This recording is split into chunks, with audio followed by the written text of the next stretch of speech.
But that's fishy. She didn't have any gunpowder on her, yet her shotgun was discharged 3 times. I'm going to say it sounds like a setup. I'm going to just say it. I'm the brother, and I'm going to say how I feel. You can shoot a handgun and get large amounts of gunpowder on your hand. Shotgun holds more capacity of gunpowder. They had one question to answer. Was Officer Royce Ruby Jr. objectionably reasonable with taking that shot? If they had said yes, the case would have been over. They said no, he was not objectionably reasonable. And he wasn't. I know my grandson. We would understand his tears, and he would understand ours. That was his mother that he watched being gunned down while she made him a peanut butter and jelly sandwich. He probably won't, I don't know, but he probably won't even eat peanut butter and jelly now. But not only was she a revolutionary, she was a diva. I still got to throw that in. Korryn was a diva. One thing I could say is she loved her people dearly. She wanted our people to prosper. She wanted to be that anchor, what she actually is. To this movement, well, to my movement. That's the most I could say. She was little. She was like, what, 5'1"? Mm-hmm. Yeah, 110 pounds soaking wet. She was tiny, but big. She demanded attention. She commanded attention. Commanded attention.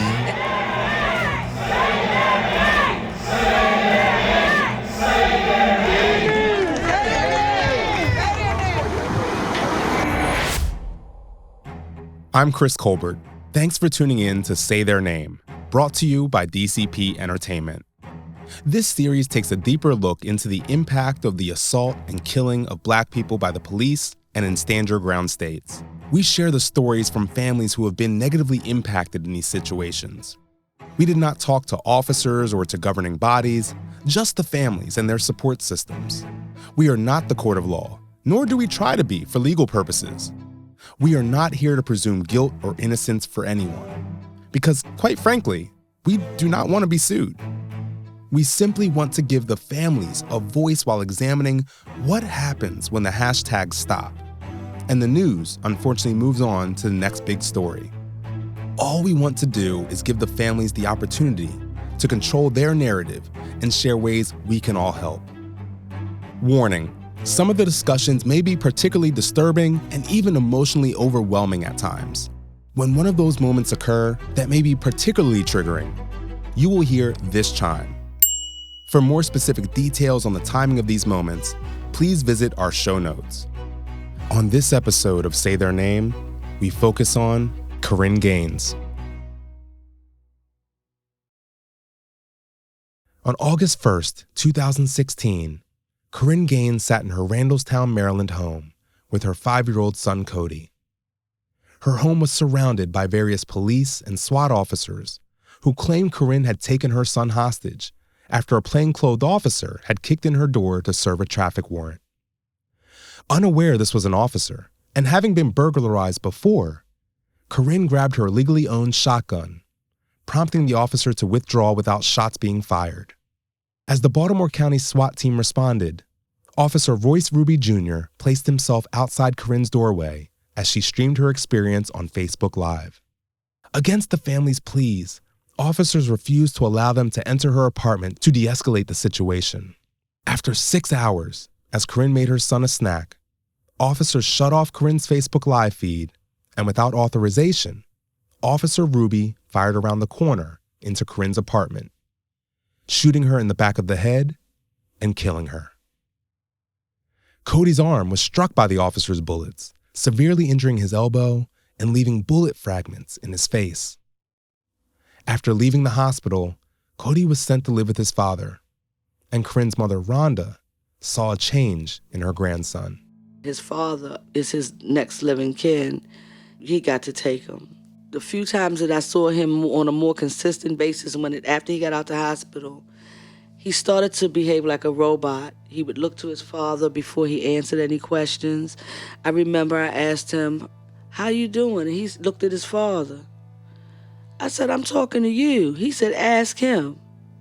That's what he said. And he may have just turned 6 when that happened. He said, ask him.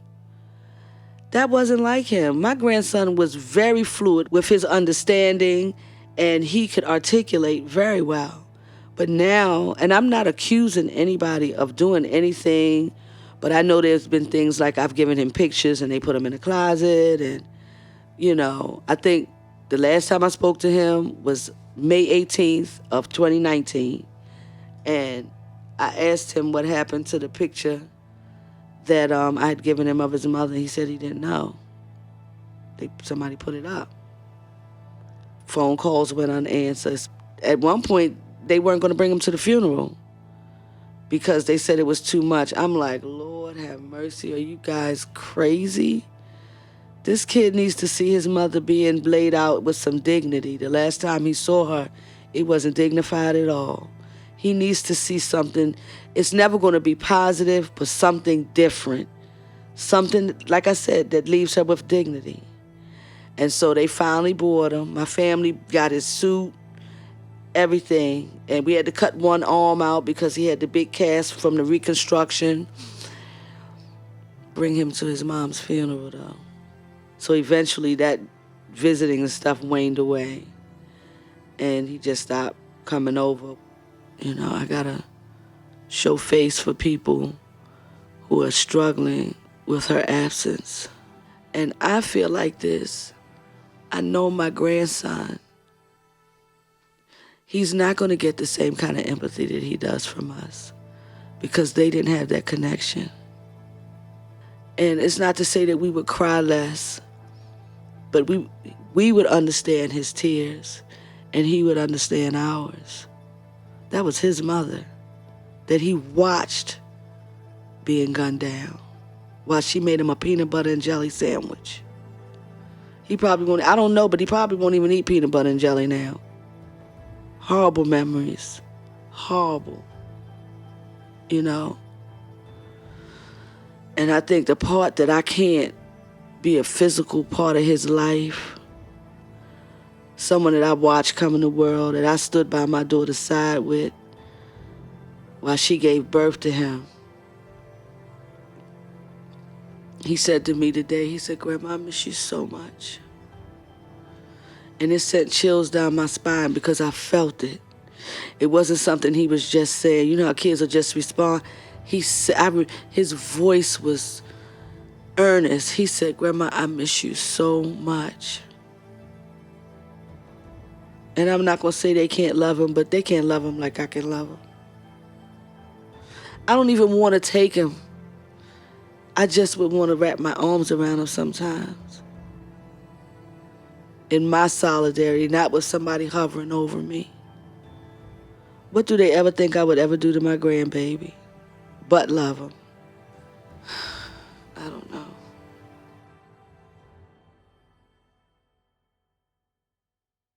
Heartbroken over what happened to her daughter and grandson, Rhonda, her son, and Korryn's brother Ryan, as well as Anthony Day, Korryn's stepfather, joined with other family members as they decided to fight. They acquired a lawyer, and though Kodi's father acquired a separate lawyer, they all intended to hold Baltimore County accountable. On September 11, 2016, Rhonda filed a wrongful death lawsuit alleging officers shot Korryn out of a loss of patience from the prolonged standoff.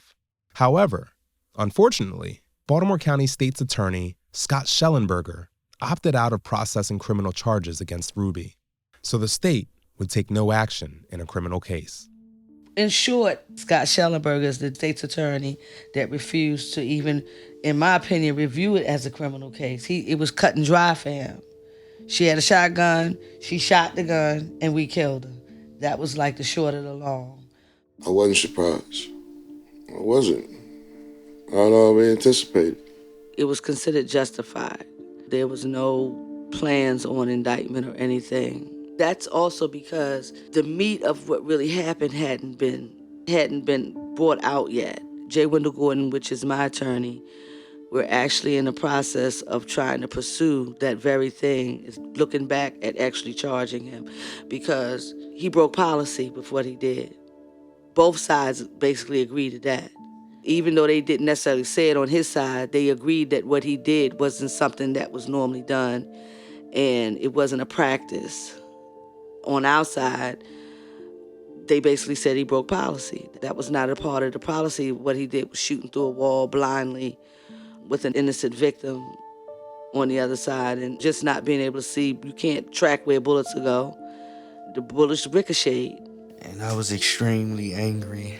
But that woman right there, my mother, she just said, it's not over, you know. Even though it's still like, it's not about the money, don't get me wrong, but it's still like accountability.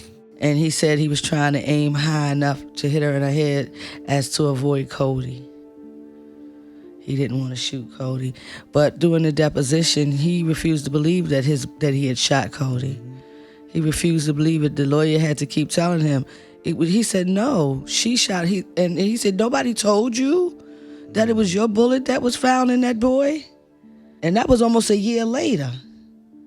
And they asked him, did you go back and review the case or get updates? And he basically, I guess in his mind, he felt like he had gotten away with it.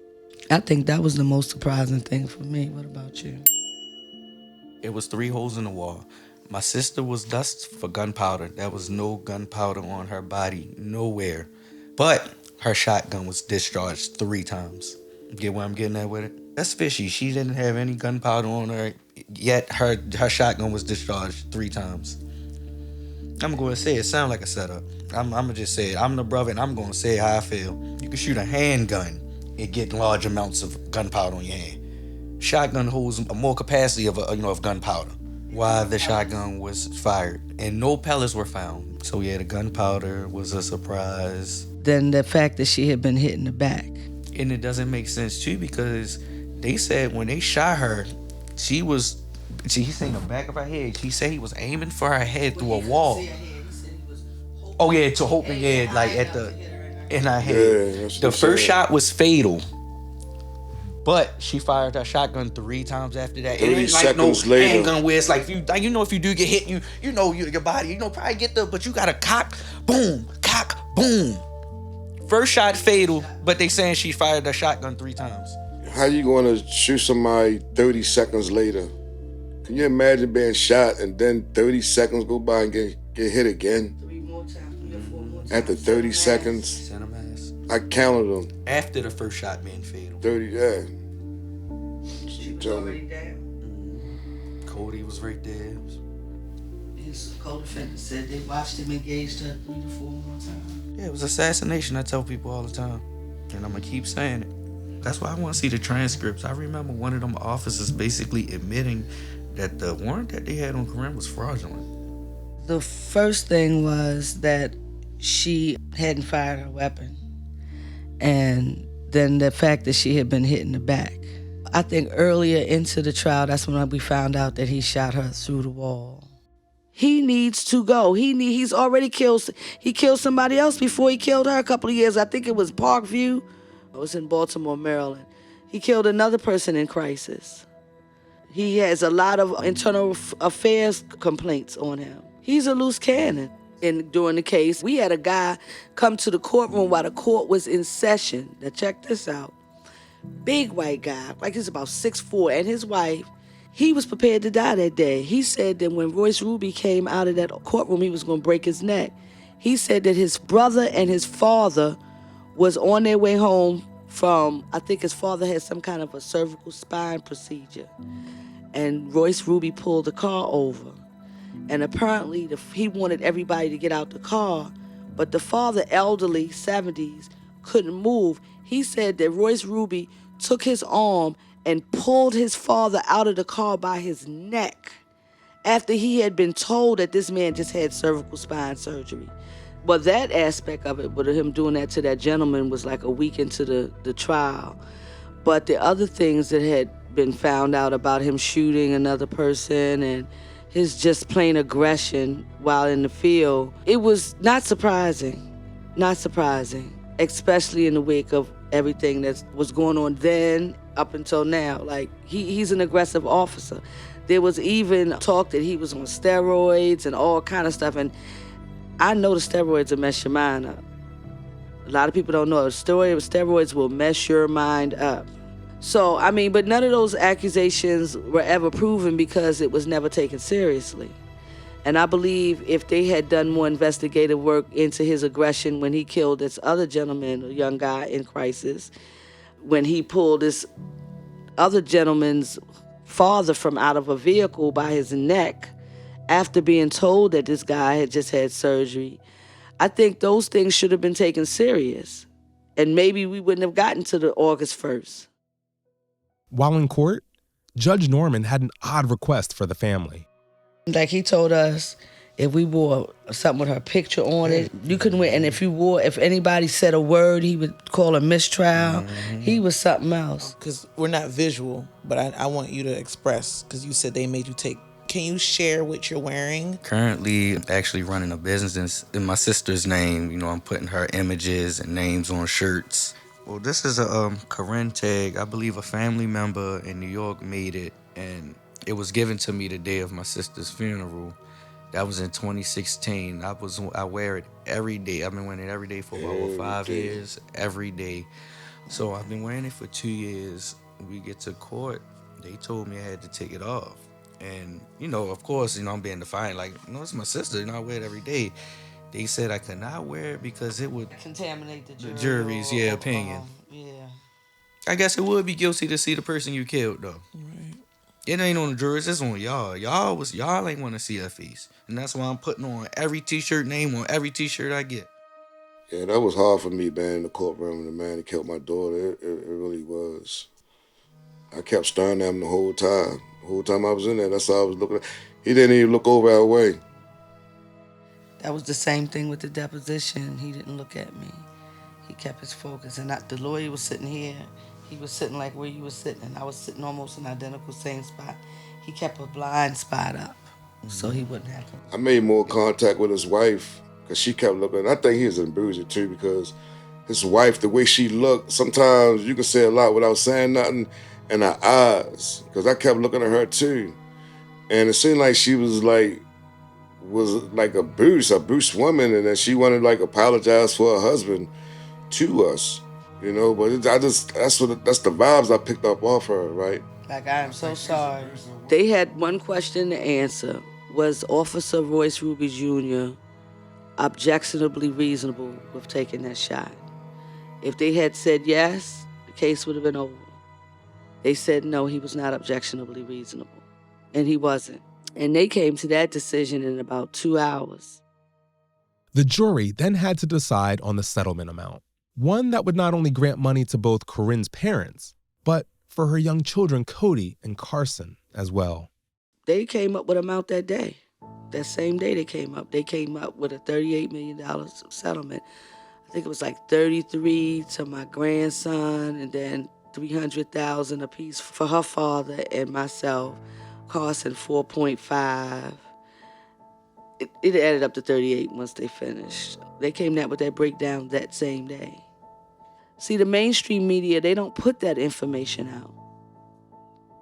They do not put that information out. Again, you know, like I told another reporter, people are upset with the outcome of the case, but at the end of the day, you need to be upset at the system, because if these law enforcement officers aren't made to have liability insurance and be held accountable financially for the pay that these taxpayers have to put out, you know, hold them accountable. Once we won that case, it felt like some type of accountability was taken. I told my mother in court, matter of fact, I don't even think I told you. You probably felt it, but I had it in my mind. Like you said, I thought it was going to be a guilty verdict. I was going to snap. Yeah, not guilty verdict. Yeah, not guilty verdict. I'm sorry. Yeah, I was going to snap. When the verdict was read, I didn't flinch, because for me, nothing changed. But I was happy that some semblance of justice was being presented to us, you know, because these people listened and they understood what actually took place. So it was a relief. I just never believed that they would pay. And I don't like to put negative stuff into the universe, but because I know the way the system is set up, I know that I remember my grandson's father saying, well, maybe I'll be able to take care of him and get him the help and stuff he needs or whatever. And for lack of a better term, I was a doubting Thomas that they would ever let it move forward. In February 2018, a jury of 6 women awarded the Gaines family $38 million in damages. They concluded that the first shot, fired by Officer Royce Ruby and killing Korryn, was not reasonable, and it violated her civil rights. However, Rhonda's instincts were right, and her son Ryan could tell from Judge Norman's initial reaction. He was pissed too. He left. He straight left. He got up and walked back in his chamber. The whole left side were white shirts, all upper in law enforcement. And when they read that verdict, it was something to see. They all got up and all walked out, and was like a haste, like, we got to get in front of this. You know what I tell people? You would have had to have been there to believe it. Well, it was maybe a month or two or something before we realized that he had put in for an appeal. On March 19th, 2018, Baltimore County filed an appeal, and less than a year later, on February 14th, 2019, in an unprecedented turn, the judge overturned the jury's decision and the $38 million awarded in damages. Judge Mickey Norman, he overturned it. He's the judge that presided over the case. He's former law enforcement. And he turned it over saying that it qualified immunity. He said that the jurors got it wrong. Those were his words. The jurors got it wrong. So the move that the judge made was like unbelievable. He just tried to make it go away, like the trial never happened. And who does that in a jury trial, unless there's some misconduct or something like that? We didn't ask for a judge trial. We asked for a jury trial. We got it, and you still inserted your feelings on the way you thought things should turn out. He expressed it sometimes on the stand. I remember Kodi's lawyer, Kenneth Ravenel, had to go on record and chastise him, and that's public record. He told him, "You will not treat us like this." Our case was so solid, and we were able to disrupt the lies that they were trying to put in place after they'd done the depositions. You know, you're under oath with those. After those things were done and they got on the stand and tried to lie, the lawyers picked them apart. And so the jurors saying like, well, wait a minute. Now you admitting that you said those things? Or, you know what I mean? So it was no doubt what had happened. For them to go out for 2 hours and come back with that type of settlement? It was a no-brainer. We kicked their ass the first day. We using their experts against them. He said the decision was come upon by sympathy for my grandson. And it wasn't scary for me because I knew that we were going to go and fight the appeal. It was whether we were going to win the appeal that had me nervous. But based on, there's a complete breakdown online on the response of the appellate court, and they break down the whole case, and ultimately, they said he abused his discretion. I can remember being angry, but I can't remember too much. All I know is I felt anger. And I wasn't surprised. I mean, I just know the system. I said it before it even happened, they was going to appeal it. And that's exactly what they did. The Maryland Court of Special Appeals said that Judge Norman abused his discretion. But there was yet another problem. So it went to the appellate court. The appellate court overturned it back into our hands, but they also put it back into this judge's hands. The same judge? The same judge. My lawyer is trying to do is either demand that he recuse himself or they remove him. I don't know why they even put it back in his hands. He already has expressed how he feels. So what do they expect that he's going to do differently if we had to go through another trial? But what my lawyer is trying to do is make them do what's right. Honor what the award was, honor the judgment, stop telling people that their decisions don't count. You know, do what's right. Recuse himself, or we're asking them to remove him from the case. I never thought that anybody with common sense that was reviewing something and deemed somebody inadequate for management would ever put it back in their hands. And so that didn't make much sense. But in lawyers' world or judicial world, you don't step on people's toes. So I guess they was trying to put it back in his hands in the hopes that he would use some integrity with handling the case. But he's already proven his integrity already is challenged for the way he did things. I'm not saying people's court cases don't get appealed, but not in a manner where you overturning a jury. There was nothing done on the jury panel, nothing to interfere with the process.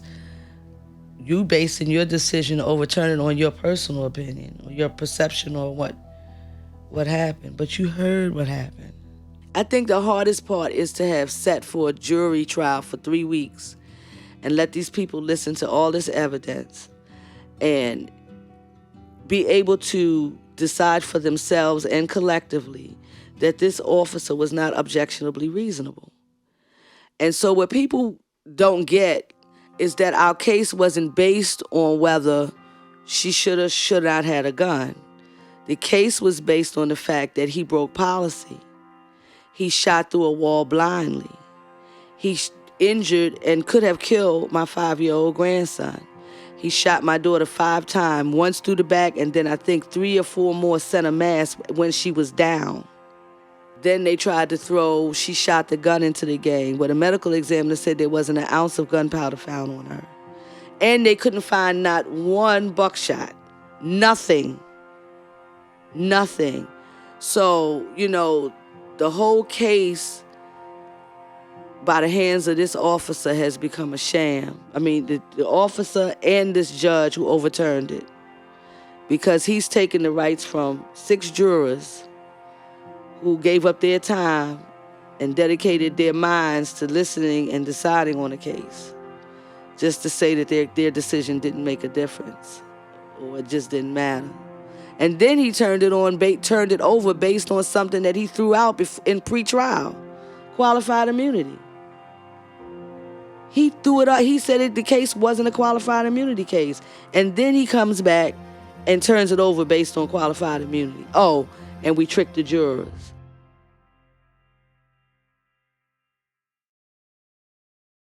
As the family continued to fight for the judge to recuse himself from the case, Rhonda reflected on that tragic day. The community gathered to rally for the family, and at the same time, the family struggled to deal with the emotional impacts from the loss of Korryn. It were protests. Her school, Baltimore City College High School, they did a big rally a couple of days later. Baltimore Block. It was a lot of people. Like I said, I can't even remember everybody. This is like a nightmare every day for me. And I would go out on a limb and say for most mothers who's walking this path, it's like a nightmare every day of your life. I've had people tell me that I've changed, and I know it to be true. It's not so drastic like an energy change. Well, it is an energy change, but it's not like a bad change. I have had a shift in my life. And so I don't navigate things the way I used to. My fight is not dwindling, but I'm tired because it takes an emotional toll. It really does. I watch how it affects my family. I have my granddaughter, Raya, who for a long time wouldn't let anybody comb her hair because her auntie, her TT, did her hair all the time. Her mother said, come on, you got to get your hair, because she said, no, my TT is going to do my hair. How do you tell a 4-year-old that somebody that you're just used to being a presence in their lives, that then they can't be there to do the things that they've normally done? My oldest daughter can't even talk about it. Wishes it was her because she didn't live long enough, she said. She said, why couldn't it have been me? And I asked her, I said, how as a mother could I have even considered making a sacrifice of either one of you? I can't even get her to talk about her sister. It's not even open for option. My son is very angry to the point of self-destruction sometimes, and I worry. He's so angry with police. He's so angry with what they're doing all over.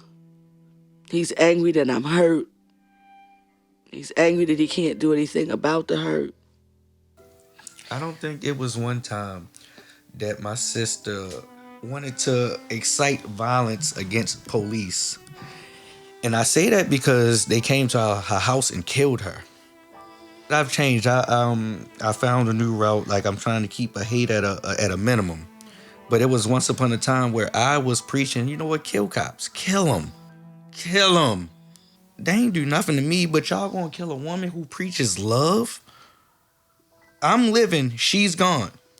I hate them. She loved everybody. That's crazy. I ask them all the time, when the last time y'all arrested a crooked cop?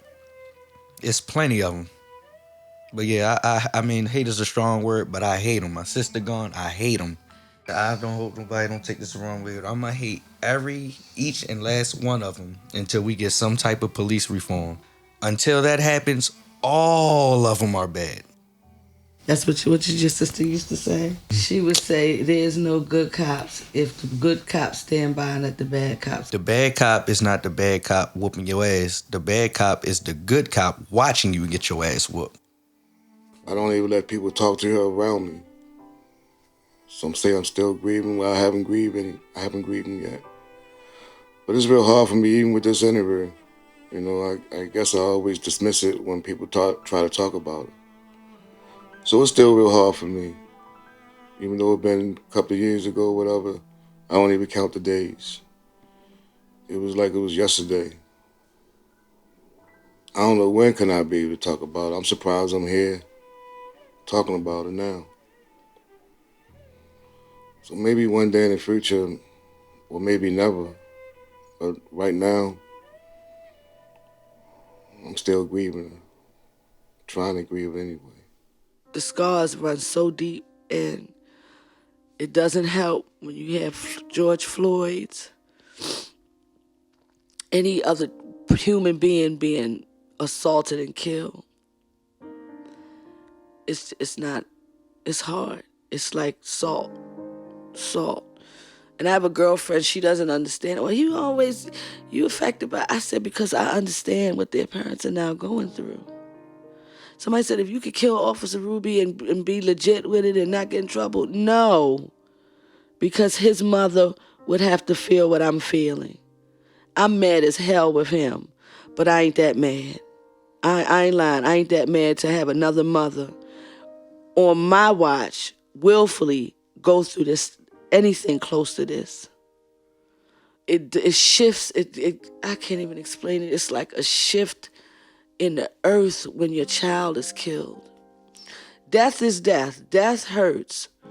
But tragic death, and then by people who are supposed to protect and serve, it is so profound, the pain. My poor granddaughter think I'm crazy. And she's always handing me tissue. Like, here go Wanda. And I'm an empath, by nature. So, but I have to be strong for my people who aren't strong. And Korryn got killed on her baby sister's birthday. Her father had another daughter. August 1st is her birthday, and she found out via the internet as well. So, and she was turning 20, 21? Mm-hmm. 20. 20. She was turning 20. And it messed her all the way up. So, in the summer of 2021, with a shift happening in the Black Lives Matter movement, Rhonda and her attorney called on Reverend Al Sharpton to help amplify Korryn's story and to get justice. Justice for Korryn Gaines. We came today to pick up a check, not pick up a date. That's right. Court of Appeals overruled you. Well, let me decide how I read how they overruled me. This is a national disgrace, and it takes national support. Yeah, we're waiting for him to either recuse himself, or we're trying to have him removed. I know that Mr. J. Wendell Gordon is in the process of trying to get some traction under having this officer removed from the force. With the movement shifting the way that it has been shifting, it's like now is the time to bring attention to this officer still being in the communities or whatever capacity that he's working at now, and that he's a danger and he needs to not be on the force. That's the next move. And I think they're actually working in conjunction. You know, he's really trying to push to have this officer not only removed, but possibly charges being brought up. That's what I want to see. And this is what he said on my lawyer said on his live. We have the transcripts from the civil trial that could get it done. That's what I would like to see. We got to get these people out of office that don't deserve to be there because they're not doing the right thing. They're biased. We just need to do what we need to do as citizens to do what it takes to protect our communities. Aside from throwing the whole damn system away, is cleaning house, making universal policies, not having one department abide by this and another department. Training needs to be consistent across the board, not just by one department, but across the nation. And I think more neighborhood policing, more us being responsible for our own selves would be a start, because then we won't need their presence as much. Just policy, like them implementing Leobor, they needed that. They needed to do some kind of a reform. But if it isn't cohesive and something that we can do across the nation, because policing is policing at the end of the day. You know, black communities are way more over-policed than white communities. And I ain't even gonna say having black police in the neighborhoods will even do anything, because some of them, all white ain't white and all black ain't black. You know what I mean? But it has to start within the department. You have to get rid of people who don't see the progression or see the makeup of what's going on in the department. You know, during this insurrection, they found so many law enforcement that were into the racism and all this stuff. Like, how do you really have somebody on the force that's supposed to protect and serve everybody with biases? These biases have to be left at the door if you're going to do something at the magnitude of protecting and serving and law enforcement. You can't assume because somebody's black that they're automatically a criminal. You know what I mean? Or just feeling like because they're black, their life doesn't matter. It's a massive cleanup that has to take place. I think they need to have drug testing. Look, on the fire department, if you miss a day or different things that are out of normal, I ain't gonna say miss a day, but your behavior changed, guess what? You get tested. I think after every shooting, there needs to be a drug test performed. There's no other way to clean up these dirty cops, because it's a lot of them that smoke weed. It's a lot of them that take steroids. It's a lot of them just crazy naturally. They need to keep watch on them. And if you want to defund them and make them go get psychiatric therapy, because some of them are war veterans. Some people are just post-traumatic stressed out. They don't know how to function in the setting of certain people that they don't understand. You know, that's another issue. They don't always understand the people that they deal with. And you know you shouldn't have to pick and choose who and where you send people, but they need to establish this before they hire them. You got people that have been kicked off for other forces that people will pick up. Why? Not in this capacity. You can't take chances in this capacity. You have to make it clean cut. If you killing and shooting up people in so-and-soville, what makes it any different if you come to myville? And getting rid of these people who are protecting these individuals.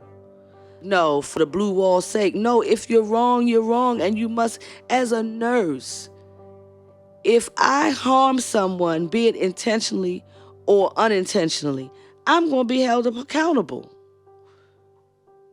And my position is to only serve and care for. So if I accidentally give a lethal dose of insulin to a patient, I might not go to jail, but I'm going to be held accountable. Something's going to happen. So it needs to be accountability across the board. That qualified immunity, I'm so glad that New York State got rid of it. Just because you're working in that capacity does not mean that what you may have done should be acceptable. Simple as that. If you're not held accountable, why not do it again? Because I might be able to get away with it again, and it might get good to me. Just not being held accountable. I think if we do more accountability, then I think things will change. people will be less apt. Well, then again, I don't know, because they done had a few officers choke out a few people after George Floyd. So, I mean, I don't know. Again, make it universal. Make it a universal law. To this day, the family continues to fight, though there have been some victories. In July 2021, the county executive granted Rhonda and Ryan Gaines Sr., both of Korryn's parents, $300,000 apiece. Carson, Korryn's daughter, has also been awarded $3 million. However, of the remaining $32 million set to be issued to Kodi, Baltimore County attorneys are arguing it should be capped at $400,000. The judge is still deciding on whether to rule on the payment, but there's a chance he may call for a whole new civil trial. It's frustrating, one, because people think we're sitting on millions. I mean, seriously, people think we have millions. And it's not even about the millions, it's just the fact that we can't even go through a normal judicial process and they be fair. The process just got totally warped because we won. If we had lost, we wouldn't have been an afterthought. But the jury of 6, because 6 is for civil court, 4 white women and 2 black women, they came to the conclusion that this guy was wrong. And you got to take it, you throw it back at us, but throw us back with some shit stirred up in it. The judge is still attached. You know, so it's frustrating. Nobody ever expected to be walking this path. But I want people to know that she was a human, she was a mother, she was a business owner, she was a daughter, she was a sister, she was a niece, she was a cousin, she was a friend, and she was loved. And she put a spark in everybody that she encounters' lives. And I just want people to don't be quick to tear down based on what the media puts out there, what mainstream media puts out there. Everybody is not going to have access to the families. Allow us to express what our people meant to us. She had lead poisoning, yes, but don't just take it as though she was some kind of wild animal. It's not like that. And people take just things on surface and they turn it into something so ugly. Allow people to grieve, for one. Have empathy. And if you want an honest answer, ask an honest question. And don't assume. And don't perceive. You know, because we have to live through this. You know, we have to be the survivors of a lost one that we have to find ourselves constantly defending. And I just want people to be more loving in terrible situations. You know, don't be so quick to say that's good for a person or she was stupid, or try to understand the situation before you make those kind of assertions. It's hurtful and it's unfair. It's impacted my life with police. I get very anxious in their presence. And I come from a law enforcement family. I have several cousins that are now retired from law enforcement. I don't hate police. I don't hate police. But given a situation, if I'm put into an active situation with police, I don't like to be with them or around them in official capacity or be. I just had to deal with them the other night. The gentleman came to me for assistance and I had to interact with them and, you know, give them the information. And I was okay. I was just a little uncomfortable because, you know, things can swiftly turn left if you don't respond or just interact with them the way they think you should. It's been over 5 years since the police stormed the home of Korryn Gaines, and the family continues to grieve as they try to navigate this new space, especially during her birthday and angelversary. The first year, her first angelversary, I had a cousin do a big cookout for the family in the park. That's not my thing. I struggle day to day anyway. And when the anniversary of her death comes around, I sort of withdraw. When her birthday comes around, I sort of withdraw. I'm happy with anybody that celebrates. I have a lot of family members that still celebrate her. And I don't discourage that. It's just nothing that and I have a lot of friends that they throw big events. It's not honestly a day I want to celebrate. It's just not. And I don't knock anybody for uplifting their children. I do mine differently. I'm a part of the Coalition of Concerned Mothers. It's based out of the DC, PG County area. And I'm also a member of Say Her Name, which is a part of the African American Policy Forum. Those two, and a bunch of people that I affiliate with, but those two organizations also give me the platform to keep her name alive and for me to express where we are, the things that happen, to shed light, to knock down lies and bring out truth, and meeting other mothers who are in this sorority that they didn't pledge for. That's where I get my peace. Comforting other mothers, giving them some idea of what the road is going to be like. Everybody's road is different. You can give them some idea of what to expect, or be prepared for. No, I don't do nothing special for a birthday. I would like to start doing it. It's too painful for me. And it's not to me, even though it's the day that she came into the world. How she left is so painful that I don't even want to be reminded that she's not here. Every time I open my eyes in the daytime, before I close my eyes at night, I'm reminded that she's not here. I celebrate in my heart. I celebrate with the memories that I have. But to feel like I want to throw something elaborate. We're just not there yet. Maybe in the future, but right now, no, we don't do too much. Last year, I believe the last 2 years, we've let off lanterns. But this year, for the whole August, we're trying to get legislation. We want the whole month of August to be called Bloody August. And on every day of August, I may give away 10 free shirts each day. Just in memory of them. Yeah, there was a lot of people killed in August. Mike Brown, but I'm even talking about before that, Greta Willis. I don't know whether you had a chance to speak to her. Her son was 14, and he got killed with a dustpan in his hand. Baltimore police shot Greta's son, Kevin Cooper, in 2006 after she called them for mental health support. They said the plastic dustpan was a weapon. Everything like a weapon. Everything. I'm a part of the foundational organization called Siblings of Murder Siblings. So like I said, I on Facebook, I share like different links about how to contact me and stuff. If you lost, not even, you don't have to be a sibling. If you lost anyone, if you just need somebody to talk to, I'm right there to talk to. Like I said, it don't get better, but it's always good to have somebody to talk to. That's why I'm glad I'm in this organization. I always tell people, you can contact me, you can talk to me. I mean, the pain will never go away, but you can ease it. And I'm always willing to talk to, people who've been through the same trauma I've been through.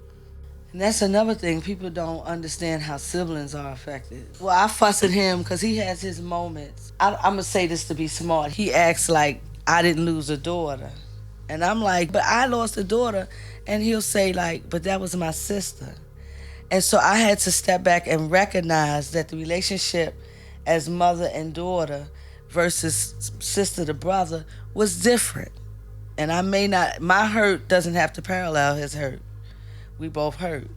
I just want people to understand that the families continue to suffer, not just the day it happens, but for the rest of our lives. I know mothers who have been on this path for 20 some odd years and the pain never goes away. And that's what I need to let people understand, is that we are changed people after this experience. Understand that you have to be sensitive sometimes, even when you don't agree or you don't really know the facts. And nobody is exempt. And they absolutely right, because Korryn, my life would have been so different, because around the time that she got killed, I was coming to stay with her at this time. And when that happened, my whole life took a detour, because we had all these plans. Because she had went through a lot before, our last days. And she was reaching back out to me, because I was always the one that she would run to besides her mother. I just felt so bad that I just wasn't there for her. But she definitely, by she not being here, it definitely has changed my life. My life definitely took a detour, you know. One thing I could say is she loved her people dearly. She wanted our people to prosper. She wanted to be that anchor, what she actually is, to this movement, or to my movement.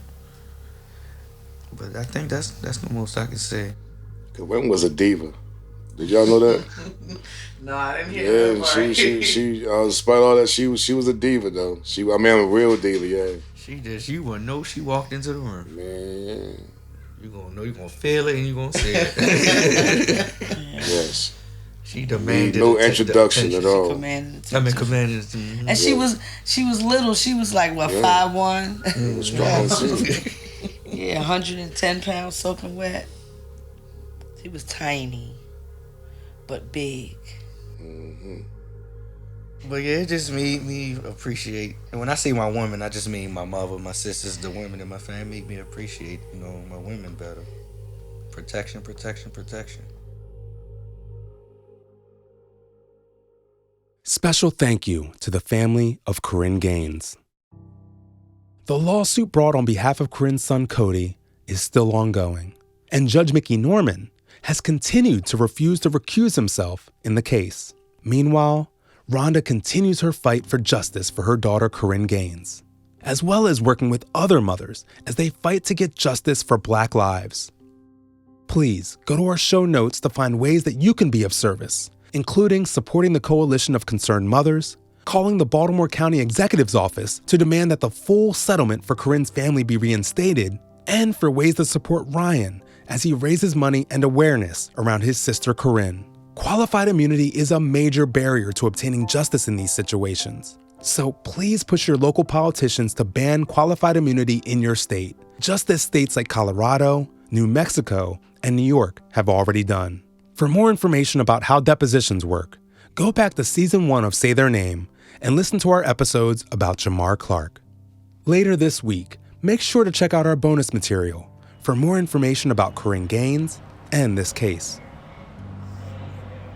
Names of the fallen mentioned in these episodes: Freddie Gray, Mike Brown, Gary Hopkins Jr., Kevin Cooper, George Floyd, Korryn Gaines.